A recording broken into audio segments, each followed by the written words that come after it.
অভিভাবক প্রতিনিধি নির্বাচনের অভিভাবকরা যে নমিনেশন করবে তার দিন ছিল। ইন্ডিয়ান সেকুলার ফ্রন্টের পক্ষ থেকে 6 জন অভিভাবিকাকে ঠিক করা হয়েছিল এই অভিভাবক নির্বাচনে প্রতিদ্বন্দ্বিতা করার জন্য। আমরা খবর পেয়েছিলাম ইতিপূর্বেই যে এখানে তৃণমূল কংগ্রেস শওকত মোল্লার নেতৃত্বে একটা অরাজকতা করতে পারে, নমিনেশনে ডিস্টার্ব করতে পারে। আমরা লোকাল প্রশাসনকে জানিয়েছিলাম, লোকাল প্রশাসনকে বলেছিলাম আমরা যে প্রয়োজনে তাহলে আমরাও জমায়েত করব। ভাঙড়ের জমায়েতের দিকে তো আইএসএফ পিছিয়ে নেই, তখন প্রশাসনের পক্ষ থেকে জানানো হয়েছিল কেউ জমায়েত করতে পারবে না, সবাই শান্তিপূর্ণভাবে এসে জমায়েত, যার অভিভাবকরা তার প্রস্তাবকদেরকে নিয়ে এসে নমিনেশন করাবে। প্রশাসনের কথা মতো আমরা কেউ জমায়েত করিনি। আমাদের পার্টির আলোচনার ভিত্তিতে যে কেউ আর কারো আসার প্রয়োজন নেই, যে 6টা প্রার্থী আর তার প্রস্তাবক নিয়ে 18-20 জন যেটা আছে সেটাই থাকবে। আমরা কি দেখলাম, প্রশাসন যে কথা ডিরেক্ট বলেছিলেন আমাদের জন্য, সেটা হয়তো বিরোধীদের জন্য সে কথা তারা রাখতে পারলেন না। তৃণমূল কংগ্রেস বেশ কিছু জায়গায় জমায়েত করেছিল, বাইরে থেকে লোক নিয়ে এসছে, ক্যানিং পূর্ব থেকে জীবনতলা থেকেও লোক নিয়ে এসেছিল, শওকত মোল্লা সাহেব নিয়ে এসে এখানে উত্তপ্ত করার চেষ্টা করছিল সকাল থেকে। আমাদের যখন যারা অভিভাবকরা তাদের আপনার প্রার্থী প্রস্তাবকদেরকে নিয়ে থানার ওখানে পৌঁছাই, একটা পয়েন্ট করেছিল, ওখান থেকে আমরা একসাথে গিয়ে আমাদের মাদ্রাসায় গিয়ে নমিনেশন দেবে।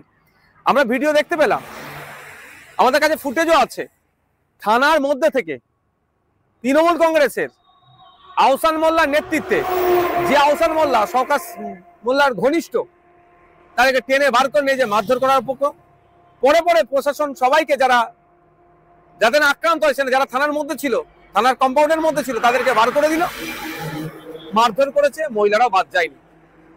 প্রশাসন বললেন যে কাউকে জামায়াত করতে দেব না, নিশ্চিন্তে থাকো, প্রশাসনের কথায় আমরা কোনো জামায়াত করলাম না। উল্টে আমাদের কর্মীরা, আমাদের অভিভাবকরা আক্রান্ত হলো। আমরা এই বিষয়টা ছাড়বো না, আমরা এই বিষয়টা ছাড়বো না। থানার ওখানে হচ্ছে, থানার কম্পাউন্ডের মধ্যে, যে থানার সামনে হচ্ছে, থানার সিসিটিভি আছে, সেই সমস্ত নিয়ে এটার শেষ দেখে আমরা ছাড়বো, 1 নম্বর কথা। 2 নম্বর কথা হচ্ছে, শওকত সাহেব গণতন্ত্রের কথা বলে, শওকত সাহেব বাংলার কথা বলে, অনেক গল্প শোনায়, বিনা একটা সামান্য মাদ্রাসা নির্বাচন।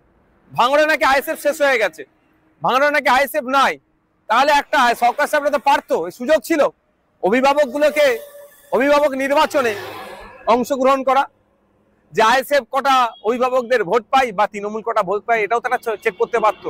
যদি আইএসএফ শেষই হয়ে যেত তাহলে আমাদেরকে ডিস্টার্ব করতো না। আমাদের কর্মীরা আঘাত পেয়েছে, আমাদের কর্মীরা হসপিটালাইজ আছে, ট্রিটমেন্ট করতে নিয়ে গেছে ব্যাপকভাবে, যেমন মহিলারাও আমাদের বাদ যায় না। কিন্তু এর জবাব আমরা দেব, এটা আমরা ছাড়বো না গণতান্ত্রিক প্রক্রিয়াতে। আমরা প্রশাসন আজকে যে আচরণ করেছে, তাহলে আগামী দিনে প্রশাসনের কতটা ভরসা সাধারণ মানুষ করবে, প্রশ্ন থেকে যাচ্ছে। এবার আসা গেল শওকত মোল্লা সাহেব এখন একটা বোম মেরেছে, আইএসএফ এর নামে দোষ দিয়ে দিচ্ছে। আমরা ভুলে যাচ্ছি না, 1 মাস অতিবাহিত হয়নি, রাজ্জাক খাকে যখন খুন করেছিল, সে স্পটে দাঁড়িয়ে শওকত সাহেবকে বলেছিল আইএসএফ এর কাজ, নওশাদ সিদ্দিকীদের কাজ। আর গ্রেফতার কে হলো? শওকত ঘনিষ্ঠ মুফাজ্জল থেকে শুরু করে তৃণমূলের একাধিক নেতারা গ্রেফতার হলো।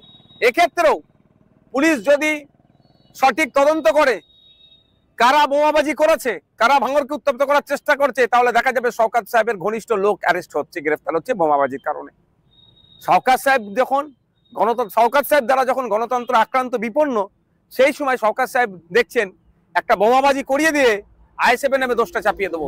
বাংলার মানুষও বুঝতে পারছে, ভাঙড়ের মানুষও বুঝতে পারছে ভাঙড়ে কে অশান্তি করছে এবং নটোরিয়াস ক্রিমিনাল সার্টিফিকেট কার আছে আর কে বোমবাদী, এই সার্টিফিকেট মমতা ব্যানার্জি দিয়েছে।